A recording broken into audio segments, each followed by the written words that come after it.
patch of reef here that is known as the Green Island Fish Patch.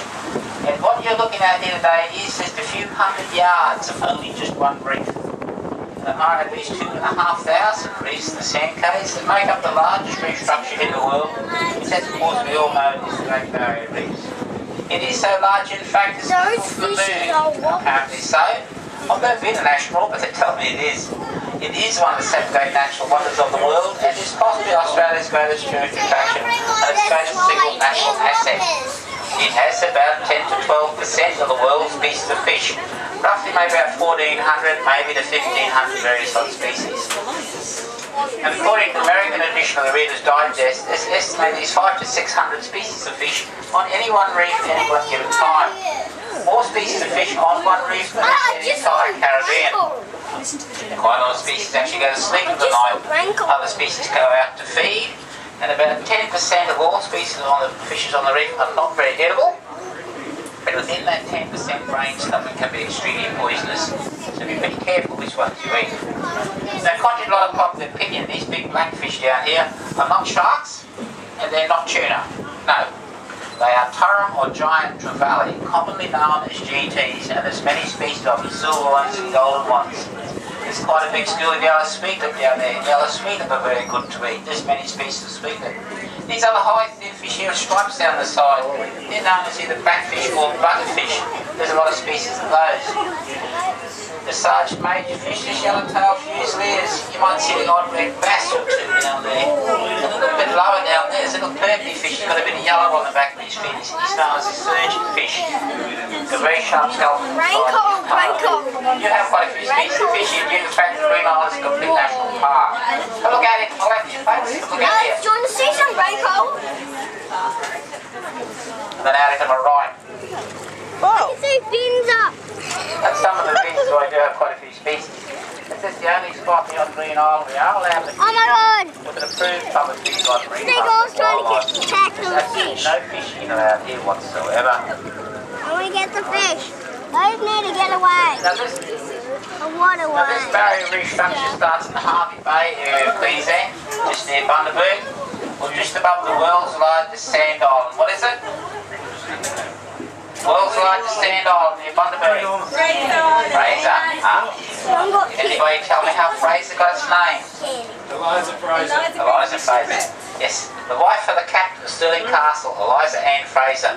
The ship got wrecked out in the Swains Reef summer of 1836. Her and the crew came ashore on a longboat. She survived, but her husband maybe fell as dead. And the reef runs a full length of the Queensland coast intermittently. There are many deep water channels. And you can pretty well say it stops at Australia's most northern lighthouse. It's not exactly a house, it's the stainless steel tower atop the sand cave. It's actually Bramble Cave, just the southeast of the mouth of the Fly River, right up into the Gulf of Papua New Guinea. Any further north, the reefs cannot survive. There's far too much fresh water, mud and silt coming out of the Fly River. But turn one around on the same continental shelf, does in Australia and New Guinea. You do start getting more reef on your island called Moresby. It covers a distance maybe 1,100 nautical miles, or about 1,800 kilometres. About the area the size of British Isles, about half the size of Texas. It is a complete national park. Is there anybody here who can tell me who first started to refer to it, or first started to call the Great Barrier Reef? Who first started to use that phrase? I was waiting for that. Well, contrary to a lot of public opinion, of course not. Poor old Captain Cook, he did not know the reef was there until he hit it. And he got stuck there for 24 hours high and dry, stuck fast. Nobody told him about it. He didn't. He got some idea of what he's up against, but later on him and Joseph Banks climbed the top of Lizard Island, and they looked out to the east, they saw the extent of all the ribbons reefs out in front, and he was not very happy. He actually described it as a solid wall of coral cut off to unfathomable depth. He didn't like it at all. But it wasn't him. But being such a good cartographer and navigator that he was, you'd wonder why he'd be sailing out at night time in waters that you did not know. But you could easily pull him into Weary Bay there and anchor down for the night. You might have found the mouth of the river, which certainly would have saved his freshwater problems. But it wasn't him. There's another famous fellow that came 30 years after Cook. Flinders, yes. There we go. You should know that, his name's stuck all around South Aussie. Anyway, we'll come back to that. Now, there are about 350 types of hard corals on the reefs, all fitting much as the name suggests. There's boulder coral like a stone or a boulder, but I can assure you there are no stones on the reef, it is all coral. There's brain coral like a person's brain, there's staghorns, there's plates, there's tabletop corals, and there's mushroom corals, to name but a few of the common hard corals.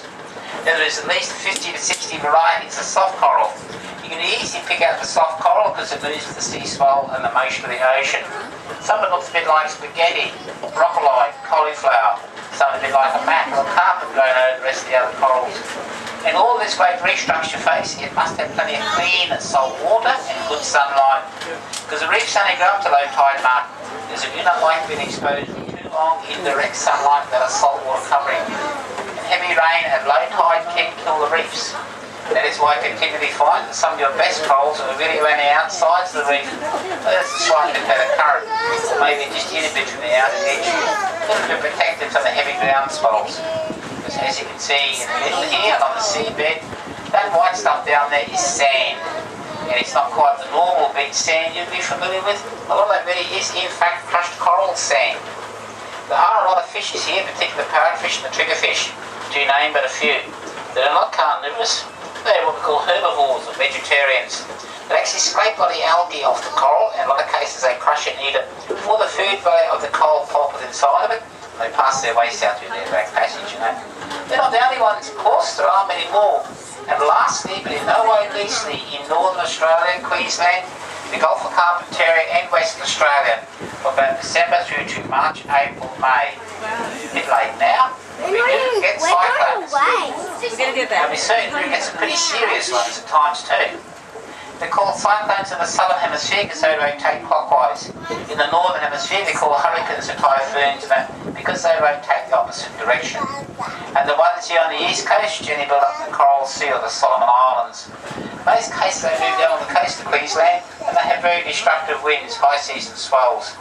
And they do flog the hell out of the reefs, far more so than a lot of people ever realise and ever give credit for. And it's mainly along the staghorns, the plates, the tabletop corals and the mushroom corals, which are some of the fastest growing of all corals and can in that case be some of the most susceptible to storm damage. Quite often cyclones will cross the coast and the swells come from various odd directions. And that is why I look around the reefs at low tide, you might notice these big boulders up on the edge out there. Might look like stones, but they're not. They're big lumps of coral that are being built up there during storm surge or cyclones. But cyclones are a natural process, have been happening for many hundreds of years, and they will continue to do so. Now in a few minutes time then folks, we should be drifting across a few giant clams down here. And they are actually quite extraordinary creatures. They're actually the world's largest bivalves, and they're two halves of a hard shell joining it at the base by some fairly tough sinew. Inside is a pretty soft mantle there, but its eyes, like all senses, they can detect any change of light pattern or movement. They'll cause it to clamp up. They've got two valves in there, an in valve and out valve, but they can pump or filtrate quite a phenomenal amount of water through their body when they're breathing, and maybe for some small food tectonic particles. They do however get most of their food source from the sun, the Suzanne solar system, and according to some marine biologists, they are an aphrodite. That means that they can lay eggs. In a few seconds they will turn their whole sex around and fertilise their own eggs with sperm. Now that is pretty tricky. But some marine biologists say no, that there are both males and females. Whichever way it is, it's quite interesting to speculate which one is right. Nevertheless, they can live for 60, 70, maybe 100 years of age or more, can go up to a metre or more length, and easily attain a weight of well over 100 kilos. They're totally harmless and they're totally protected in all Australian waters. Believe me, they're quite delicious to eat. Whatever you do, don't be 41 today, you'll be in all kinds of strife, I can tell you. In 1917, a giant clam was taken off the Swains' reefs. That's probably some of the best in the whole Barrier Reef that's hundreds of miles south of here. It's about 120 miles from the coastal towns of Rockhampton and Yeppoon. And he was weighing well over 260 odd kilos. This story that they can jump up off the seabed and grab a diver's foot is a total load of him. He cannot move. And whatever you're doing when you're snorkeling or swimming, never ever put your hands or fingers in there. A little boy tried that and it nearly drowned him. Alright, just be very careful.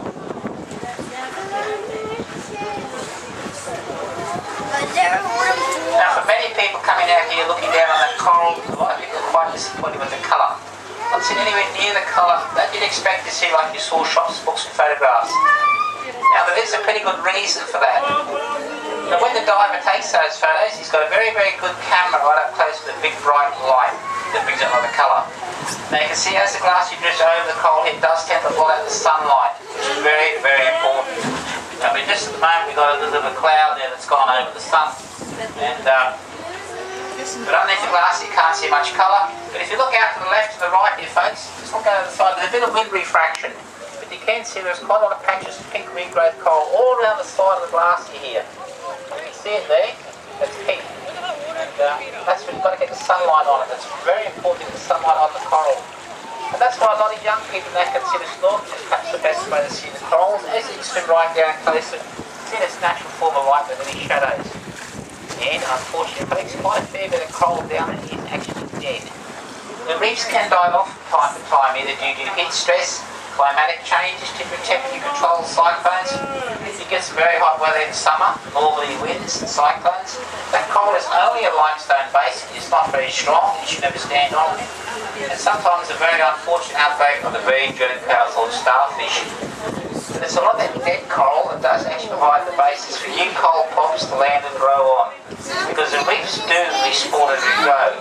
On or around about the end of November, or maybe the first week in December, but in around the period of time of the full moon. And the brighter the moon, the better the coral spawning. And the sea surface temperature needs to drop around about 28 degrees Celsius or thereabouts. And it happens around the third or the fourth month after the full moon. But it does happen.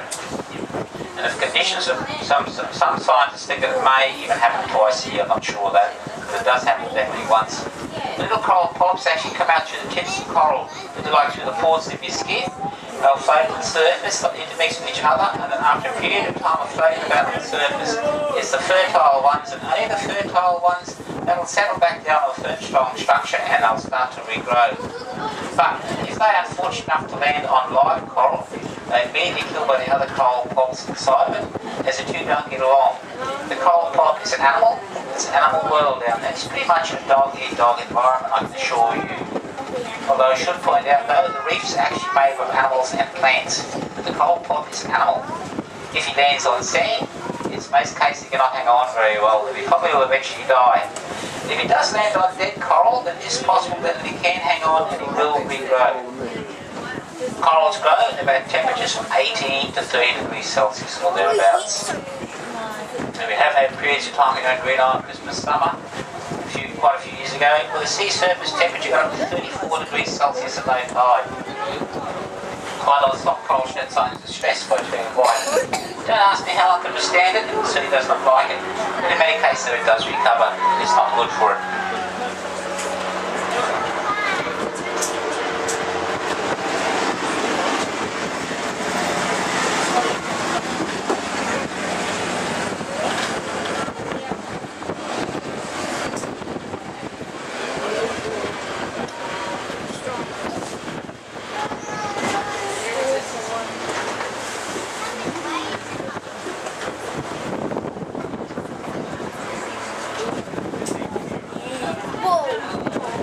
Now for lots of people also coming out here looking down on the crushed coral sand, it doesn't look all that much to see, it looks pretty uninteresting.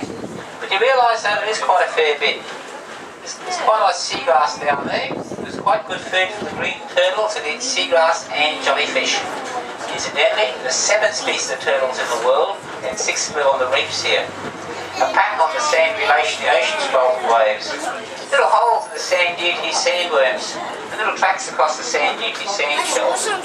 But extremely careful at picking up any sand shells, as some species, in particular the cone shell, is extremely poisonous and it can kill. And lying on top of the sand, you might find a disgusting looking chap down there. He's about 1 foot and 30 centimetres in length. He's coloured black, grey or brown. He's quite a repulsive looking fellow, but nevertheless he does serve quite a purpose on the reef. He actually filtrates quite a sand through his body, picks out the food nutrients, and for all we know, could probably pass out, clean the sand down through his back passage.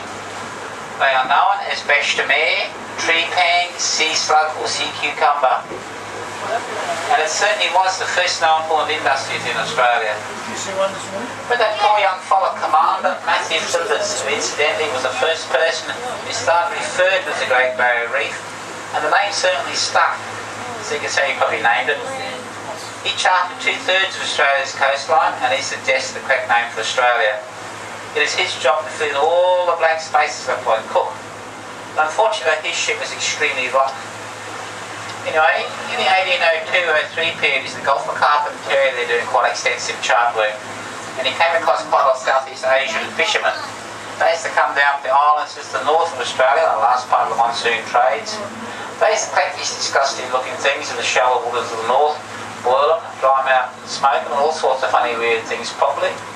And then once the southerly trade winds had picked up and they're relatively full load, they used to take these impulsive looking things back to the home ports, where they were sold in the local market as some kind of a food delicacy. In many cases they were highly regarded in the Southeast Asian countries as some kind of aphrodisiac. There's still a little bit done today, but they're not smoked or dried out, they're deep frozen or put in a cold, salted brine slurry. Quite a lot of early Australians, even at the turn of the 19th and 20th century, they used to be vegetarian fishing themselves. They used to export to the Southeast Asian markets here there in exchange for tea. This goes backwards. Green Island here once used to be a vegetarian station, it along with its counterpart, Lizard Island, just up there to the north of Cooktown. That's had a very unfortunate, very tragic history in that past. But it's history, I'm afraid that's the way it goes.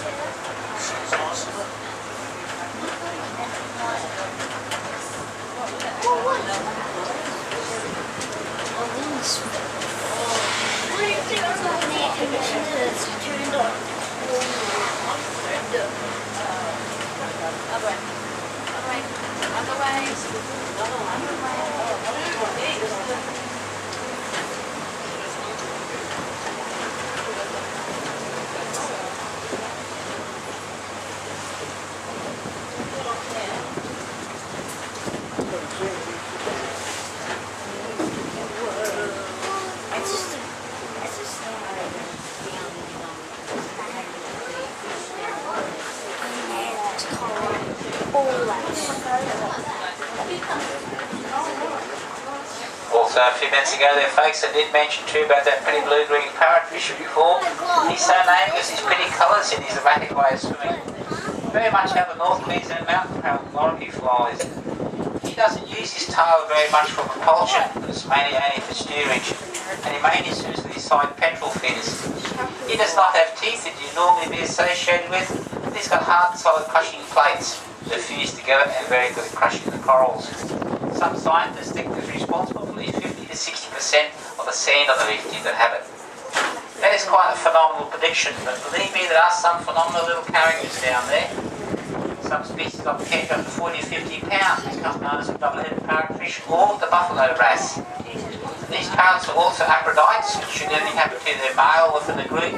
The dominant female then has to move and turn her sex around and take over the rest of the clan. That's pretty tricky. They're not the only fish that seem to do that. Coral trout, sweet-lipped snapper, and a legend, sweet-lipped snapper and coral trout, and a legendary barramundi here of North Queensland. He actually starts off his life as a male, then he gets up to a certain size, he turns his sex around and becomes a female. Some Homo sapiens try the same thing too. Apparently our giant Queensland groper here, it starts off its life as a female, it spawns once, and then for the rest of its life it turns around and becomes a male. Scientists think that perhaps nearly 50 to 60% of fish in the ocean do have that ability. Anybody got any questions? Pretty quiet, what? Where's Nemo? Ah! I was waiting. Yeah, well, we'll go and find Nemo. He does exist. The place is a bit of a pantomime here, so... Nemo doesn't exist. They are turtles, and generally when we drift along that spot there, we find you a couple. But there wasn't one there. There was one there this morning, but they're around. Yeah, they're here. They can get a breath of air and go and hide in underneath the coral and go to sleep for about an hour. And they tuck themselves in underneath there and sleep. A bit like a bit of hibernation.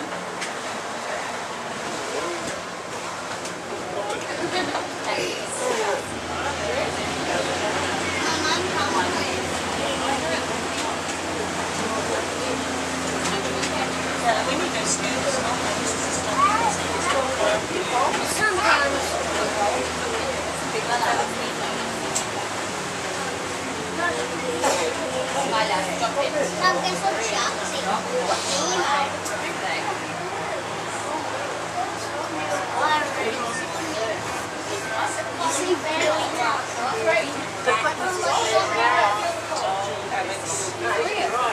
No, there's no sharks here. Sure. You ask the question, are there any sharks here?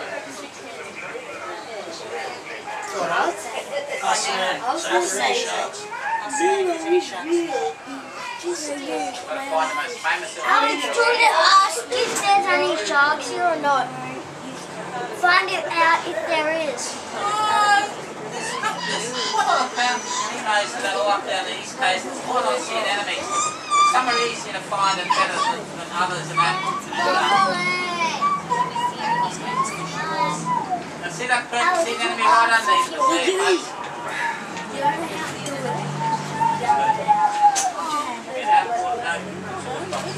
So there you can see the little clownfish in there. There's generally 3 clownfishes when I see an enemy. The largest one is the female. There's all different colours of clownfishes. They can be white and blue. Those ones are sort of white and blue.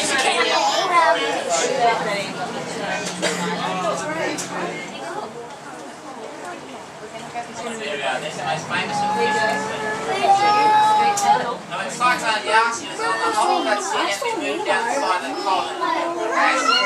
Rough weather wind. It's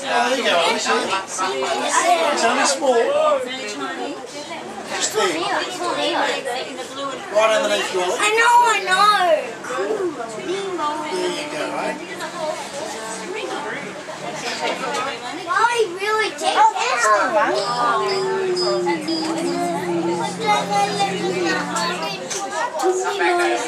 I saw another mirror. Yeah, that might be his dad, Melvin. Three Nemos. It's Nemo's, yeah. After I can say Nemo. I wonder Much where better to get the sunlight on like Where's anything else. Bruce the shark? Yeah, guys. Where's Bruce? Where's Bruce? Say, where's Bruce? Go say it. Yeah. Where's Bruce? Excuse me, Howard, where's Bruce? Where's Bruce? Say, where's Bruce? You say where's Bruce? No, you say, where's Bruce? You. No. You.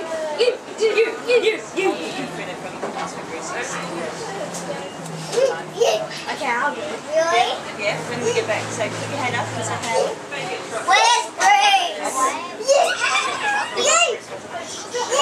Guess what? Don't yell at me here. Yes. Mom, guess what flavor ice cream I have? Why is someone sticks their chocolate? When Bruce sticks I'm sticking. when he sticks his feet up, you can ask him where Bruce the shark is.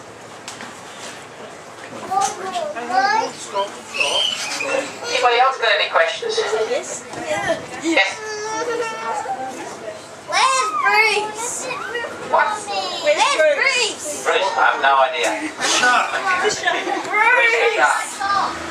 Oh, we do get a few sharks around here, but not a lot. Well, come on, fellas, what do you reckon?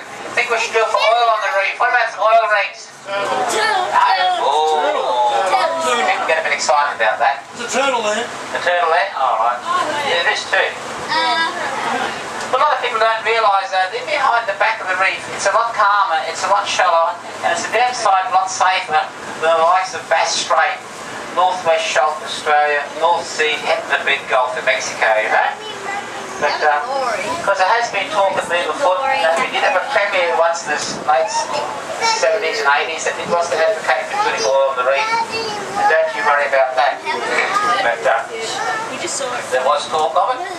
And there still is talk of doing seismic surveys on certain safe sections of the reef. But I don't quite know where they are. But there has been thought of it. It's not all doom and gloom. Everybody here is actually charged $4 or $5 a head reef tax. And it's supposed to go back into conservation, preservation of the reef. I hope it does, not some minister's back pocket. Right?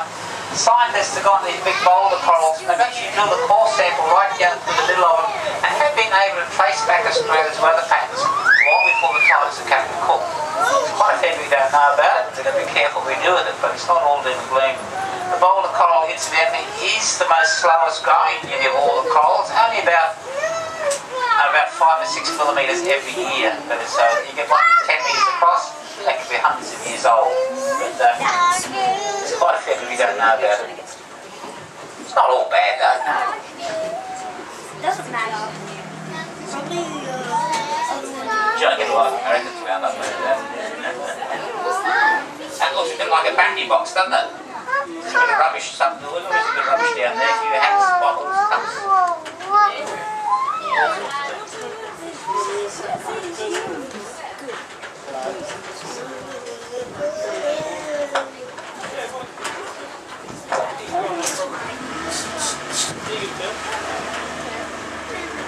I can't get my hands off this.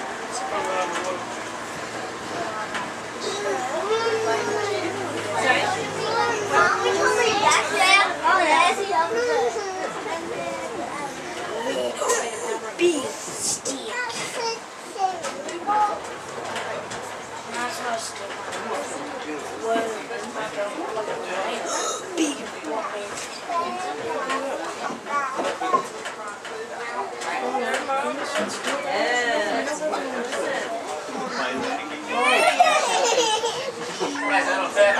Turtle! There's two. Two turtles. Well spotted, Ollie.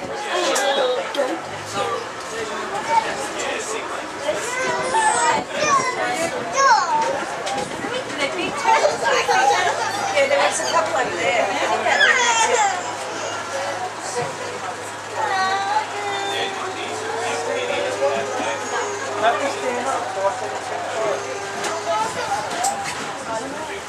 You might go back over.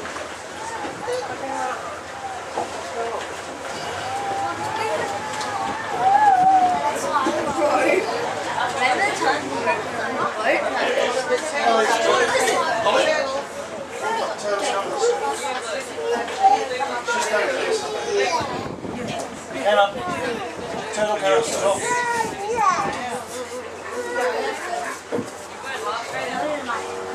Right under the ground.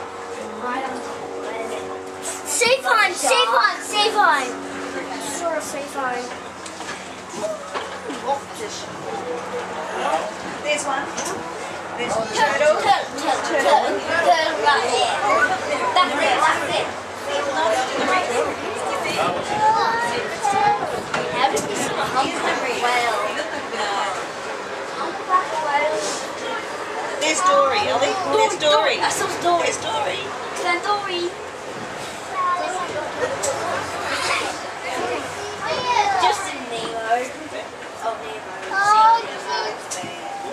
There's Dory again. Probably blue chroma. Alright, They don't grow, a lot of fish, they don't grow very big, they're quite small. How big was you could ask Liz. We've seen it. No, we're not going to ask it. Where is... It looks like a zebra, doesn't it? There it is.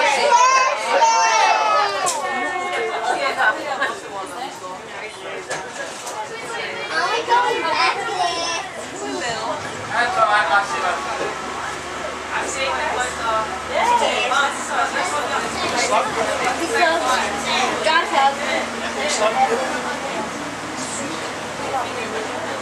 How about? This is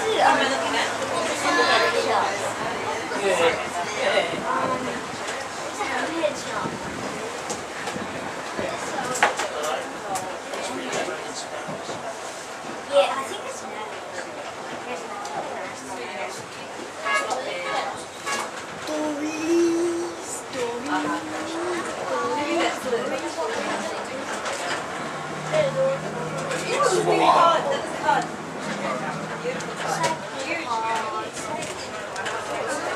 Ollie, back this side. well, Glenn, just open that big, giant clam. Actually, Glenn, just open up. Giant clams and they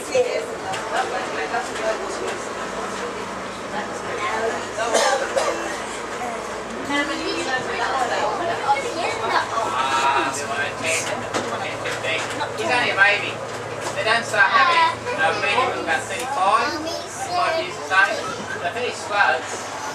can live up to 80 years.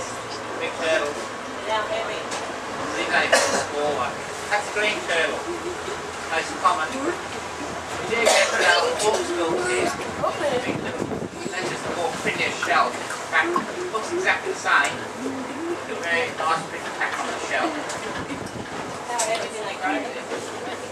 Oh. Do you know? I've seen them back around those.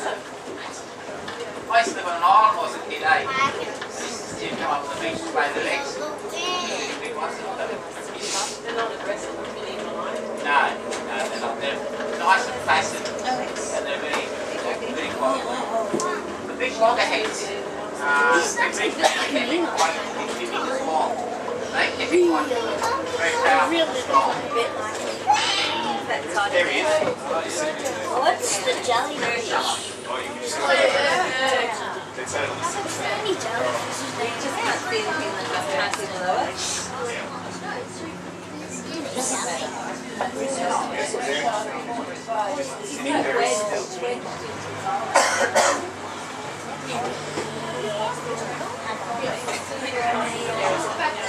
Calamari is a lot better.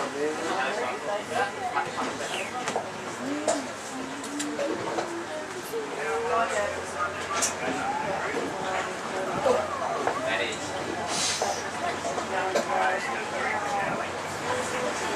Where's George? Now what? Who's that here?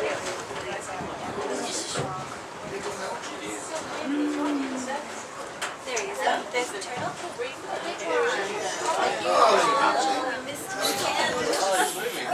Yeah, I won't give up. Probably didn't like it.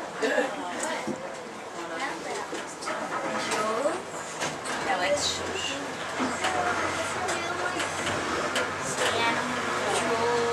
So can you remember if you had tried that, would you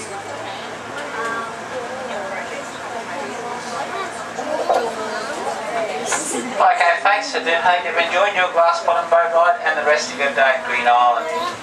Reef and Melanesia is quite interesting. There's quite a nice feature display back there. Captain Cook's Voyage up the coast of New South Wales there, if anybody's interested in that. If you do, have a good day, but please do not leave anything behind. Yes, that's good.